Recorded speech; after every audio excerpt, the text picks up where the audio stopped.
Hello, my friends, and welcome back to our continued blind Let's Read 98XX Stories of the Past, Story 14, Death Isn't Far from the Rope.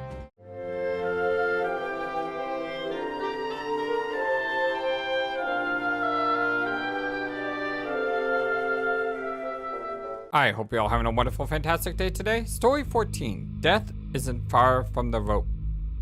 For the next few months, John worked hard on a way to get back at Razai and show off his newfound power. He created a corrupted version of Jumpy Julian that would trigger a psychological code that would force someone to kill themselves violently. Once it was completed, John was able to hack into Razai's email system and send out copies of his new cursed creation. The first employee got the email saying it was from Bob Carter. He opened the game out of curiosity and was confused why he would send such a weird game. He played through some more until it kept crashing his computer. Then Julian would repeatedly ask about the afterlife until he started glitching and repeating, "You must die," over and over, putting the employee in a trance. A scream was heard from outside the employee's door as Bob Carter was walking down the hall. Bob quickly checked it out, and what he saw terrified him. The employee's neck was broken, with blood dripping from his hands. More screams could be heard throughout the building as the alarm went off. More employees started to off themselves from this cursed game. One had her eyes gouged out, and another stabbed her throat.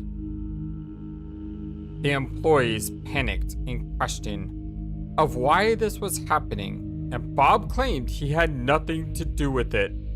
The police immediately showed up in question of where this game came from. Immediately, Bob knew a monster did this, and he knew who.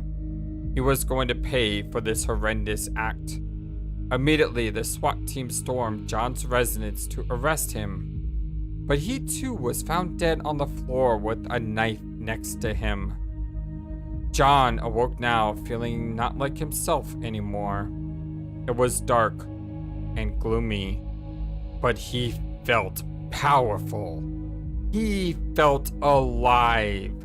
He became one with the artifact and reached his true power. He was in control. He was no longer John Monkford anymore.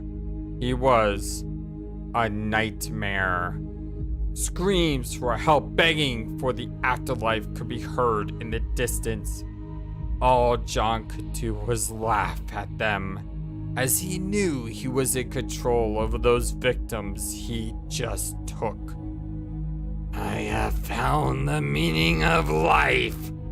I am the shepherd of my flock. No one will oppose me again. The betrayers will pay," the nightmare vowed. The end for now. This is Story 14, Death Isn't Far from the Rope, a continued blind Let's Read of 98XX Stories of the Past. My name is FlightlessBird. This is your story-based gaming channel. If you like what you see, don't forget to hit that thumbs up to like the video and subscribe. Next video, Story 15, Reincarnation. Hope you guys have a wonderful, fantastic, amazing, awesome day. And until next time, so long, and take care. Thank you for watching this video. Feel free to comment on what you saw and what you'd like to see next. I always love to hear your thoughts. But before we go, please remember that you matter, and you are brilliant, and you are loved, and you should always be true to yourself. Never let the world tell you any different. Much love to you from your friendly, feathered, flightless bird.